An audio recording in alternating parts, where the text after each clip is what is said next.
అందరికీ నమస్కారం. మీ అందరికీ తెలిసిందే 4 రోజుల నుంచి ఫిలిం ఇండస్ట్రీలో అండ్ ఇంకా కొన్ని ప్రైవేట్ సెక్టార్స్ మీద ఇన్కమ్ ట్యాక్స్ సెర్చ్లు జరిగాయి. సో ఈ సెర్చ్ల విచిత్రం ఏంటంటే మీడియా వాళ్ళందరూ ఛానల్స్లో కానీ సోషల్ మీడియాలో కానీ నేను సెలబ్రిటీని కాబట్టి మీ మీడియా ద్వారా సొసైటీకి కానీ సో దానికి మీరు ఎంత ఫోకస్ చేస్తున్నారో 4 రోజుల నుంచి సో అందుకే మీ క్యూరియాసిటీకి దీనికి 4 రోజుల నుంచి ఏమి జరిగింది అనేది చెప్పాల్సిన అవసరం ఉందని మీ అందరినీ పిలవడం జరిగింది. లేకుంటే తెలిసింది తెలియని ఏదేదో న్యూస్లు వేసుకుంటూ 4 రోజుల నుంచి హైలైట్ చేస్తూ ఉన్నారు. ఇన్కమ్ ట్యాక్స్ సెర్చ్ అనేది మాకు 2008లో ఒకసారి జరిగింది. అంటే దాదాపు 16 సంవత్సరాల తర్వాత ఈ సెర్చ్ జరిగింది. మధ్యలో 3 times సర్వేస్ ఉన్నాయి. సర్వేస్ అంటే అకౌంట్ ఆఫ్ బుక్స్ అనేది చూస్తారు. ప్రాసెస్ వ్యాపారాలు చేస్తున్నప్పుడు ఇన్కమ్ ట్యాక్స్ చేయాల్సిన ప్రాసెస్, అలాగే మా మీద కానీ అదర్ వేరే ప్రొడక్షన్ హౌజెస్ మీద కానీ ఫైనాన్సర్స్ మీద కానీ నిన్న మా కుటుంబం మీద ఏదైతే ఆఫీసు ప్లేస్ ఉందో ఆఫీస్ దగ్గర ఈ సెర్చ్లు జరిగాయి. సో మొదటి 3 రోజులు ఎవరిది వాళ్ళకి ఇండివిజువల్గా అయిన తర్వాత లాస్ట్ డే నిన్న ఆఫీస్లో కన్క్లూడ్ చేస్తారు. సో మా హౌజెస్లో జరిగిందా కానీ ఆఫీస్లో జరిగిన దాంట్లో కానీ చాలా రిపీటెడ్గా వేసిన కొన్ని ఛానల్స్లో కానీ సోషల్ మీడియాలో కానీ ఇంత డబ్బు దొరికింది, ఇంత డాక్యుమెంట్స్ దొరికాయి, అది దొరికింది అనేది కొన్ని హైలైట్ చేశారు.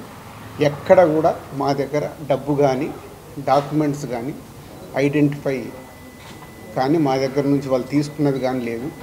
నా దగ్గర ఒక 5 lakhs, మా శిరీష్ గారి దగ్గర ఒక 4.5 lakhs, అలాగే మా డాటర్ ఇంట్లో 6 lakhs, ఆఫీస్లో 2.5 lakhs, మొత్తం బిలో 20 lakhs మా అందరి దగ్గర కలిపి బిలో 20 lakhs ఉంది. అలా ప్రతి ఒక్కటిట్లో వాళ్ళు ఇన్కమ్ ట్యాక్స్ ఏమేమి చూశారనేది ఇలా వాళ్ళది అయిన తర్వాత పంచనామా చేసిస్తారు. సో క్యాష్ రూపంలో అది. అలాగే 5 సంవత్సరాల నుంచి మేము ఎక్కడ ప్రాపర్టీస్ కానీ వేరే దాంట్లో ఇన్వెస్ట్మెంట్ చేయడం కానీ ఎక్కడ ఏమీ జరగలేదు.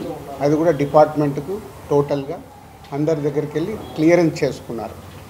ఇది క్లీన్, ఎక్కడ డాక్యుమెంట్స్ కానీ అలాంటివి ఎక్కడేం లేవు. అలాగే బిజినెస్ దాంట్లో ప్రొడక్షను, డిస్ట్రిబ్యూషను, థియేటర్ సైడ్ ఉన్నాం కాబట్టి వాళ్ళకి అన్నీ డీటెయిల్గా కావాలి. డీటెయిల్ అంటే ప్రొడక్షన్ ఎలా జరుగుద్ది, ప్రొడక్షన్లో 24 క్రాఫ్ట్స్ ఉంటాయి. ఆ 24 క్రాఫ్ట్స్లో లావాదేవీలు ఎలా ఉంటాయి ఒక్కొక్క సినిమాకి. సో ఆ డీటెయిల్స్ అన్నీ వాళ్ళు తీసుకోవడం జరిగింది. అలాగే డిస్ట్రిబ్యూషన్ సైడ్ ఎలా ఉంటుంది, ఎగ్జిబిషన్ సైడ్ ఎలా ఉంటుంది అనేది వాళ్ళన్ని డీటెయిల్స్ అడుగుతూ అందరి దగ్గర తీసుకొని ఫైనల్గా నా దగ్గర నిన్న ఇవన్నిటిని ఎవరెవరు ఏమేమి స్టేట్మెంట్లు ఇచ్చారు, ఏముంది అనేది ఫైనల్ నాతో నిన్న కన్క్లూడ్ చేశారు. డిపార్ట్మెంటే ఆశ్చర్యపోయింది. అంటే ఇంత దిల్రాజు గారిని మేము ఏదో ఎక్స్పెక్ట్ చేసాం, అలా ఉంటుంది ఇలా ఉంటుందని సెర్చ్ జరిగేటప్పుడు దే ఆర్ వెరీ హ్యాపీ.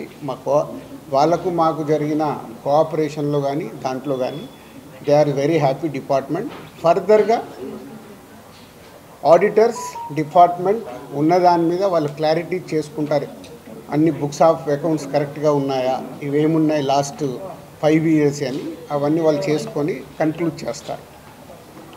ఇదైపోతే మా మదర్ది అమ్మకి 19th రోజు కాఫ్ కోల్డ్ ఎక్కువైంది. 19th అయిన తర్వాత ఇంట్లో వెళ్ళేసి ట్రీట్మెంట్ తీసుకొని వచ్చి ఇంట్లో ఉన్నారు. సడన్గా కాఫ్ ఎక్కువ అవుతే ఇమీడియట్లీ హాస్పిటల్కి పంపించాం. దానికి ఎవరో కొందరు హార్ట్ అటాక్ అని ఇంకేదో అయిందని రకరకాల న్యూస్లు క్యారీ చేశారు. She very fine. జస్ట్ 2 రోజులు, షీఈ్ 81 ఏజ్, 2 రోజులు హాస్పిటల్లో ఉండి ఇప్పుడు డిశ్చార్జ్ అయ్యి వస్తున్నారు. She very normal. Lungs infection కొంచెం పెరగడం వల్లే కాఫ్ వచ్చింది, దానికి ట్రీట్మెంట్ తీసుకొని వస్తున్నారు. సో దయచేసి నా మీడియా వారిని 4 రోజులు జరిగింది కానీ ఇది కానీ మీకు తెలిసిందో తెలియందో హైలైట్ చేసుకుంటే వేయకండి. నేను ఎప్పుడు రిక్వెస్ట్ చేస్తుంటాను. అంటే ఇప్పుడు నా మీద మీకు ఎంత క్యూరియాసిటీ ఉంటుందో ఒక సెలబ్రిటీగా, అలాగే చాలామందికి అది ఉంటుంది. తప్పుడు న్యూస్ వెళ్ళినప్పుడు అక్కడ వాళ్ళకి ఇటు మాకు తెలిసిన కుటుంబాలు కానీ ఇష్టపడే వాళ్ళు కానీ తప్పు న్యూస్లు వెళ్తాయి. దయచేసి మళ్ళీ నేను ఎప్పుడు చెప్పేదే మళ్ళీ చెప్తున్నాను, తప్పుడు న్యూస్ని బయటికి తీసుకెళ్ళకండి. ఎందుకు చేస్తారయ్యా?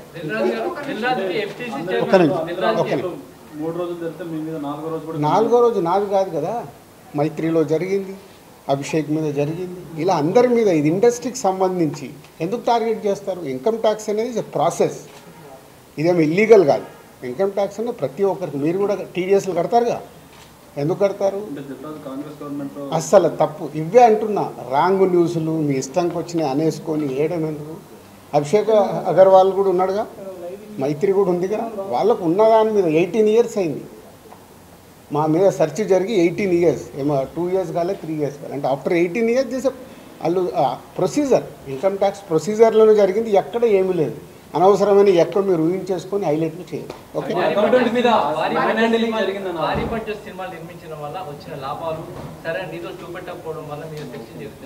నా దగ్గర కాదండి, మొత్తం జరిగితే మళ్ళీ మీ దగ్గర అంటారండి. సో అన్నీ జరుగుతాయి, ఇట్స్ ఎ ప్రాసెస్. ఇందాక చెప్పాను కదా, 24 క్రాఫ్ట్స్కు ఎలా స్పెండింగ్ చేస్తున్నారు.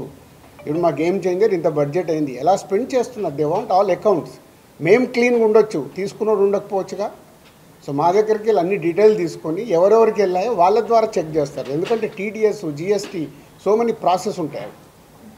అంతేగాని ఎక్కువ ఊహించేసుకుంటున్నారు, ఏం లేదని. హైలైట్స్ దాంట్లో ఉండకుండా కొంచెం బయటికి రండి అని నా రిక్వెస్ట్.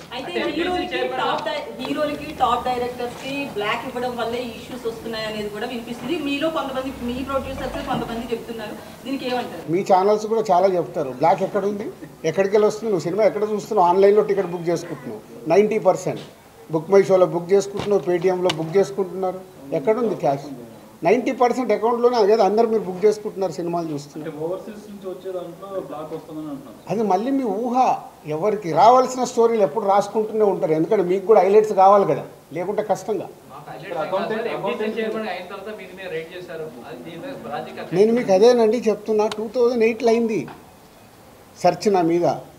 ఎన్ని సంవత్సరాల తర్వాత వచ్చారు? 1, 2 ఓన్లీ నా మీదే అవుతే మీరు మాట్లాడేది రైట్. ఇండస్ట్రీలో చాలామంది మీద అయింది కదా. సో దానికి లింక్ లేదు కదా. అదే అనవసరమైనది ఊహించుకొని లింకులు చేయకండి అని నా రిక్వెస్ట్. అసలు నేను ఆఫీస్కి వెళ్ళాను, మరి నాకు ఎవరైనా చెప్పలా.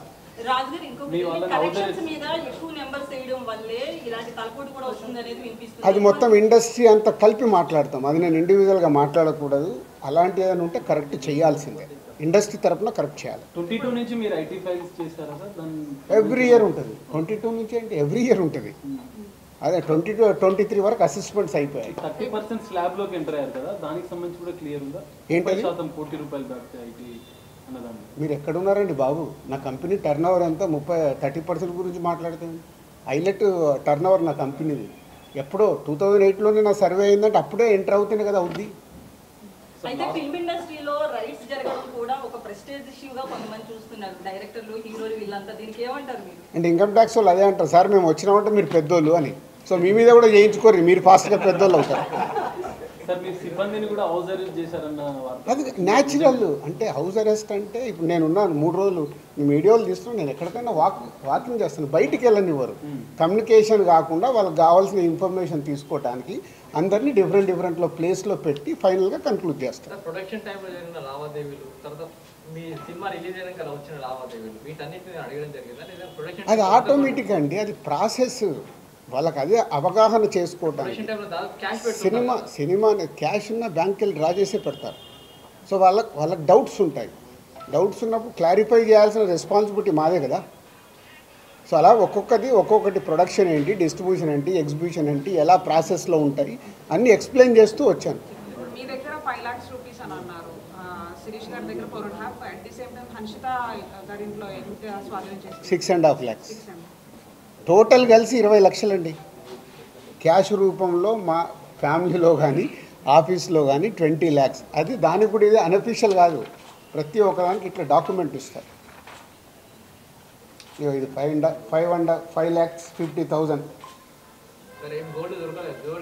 గోల్డ్ ఉంటుంది. ఏ లిమిట్లో ఉండాలో ఆ గోల్డ్ కూడా ఉంది అందరిది. యాజ్ పర్ రూల్ ప్రకారం ఎవరి దగ్గర ఎంత ఉండాలో అంతే ఉంది.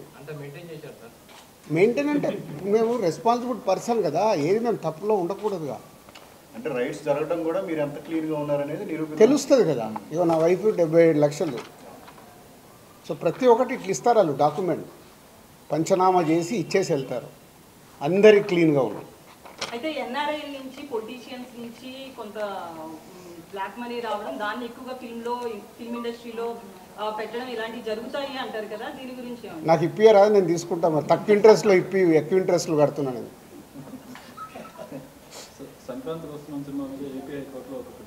అవన్నీ జరుగుతూనే ఉంటాయి. ఎంతసేపు నెగిటివ్ పాజిటివ్ మాట్లాడు, అవన్నీ ప్రాసెస్లో జరుగుతుంటాయి. ఎందుకు వేసారు, ఏది ఆగదుగా, ప్రాసెస్ అది జరుగుతుంది.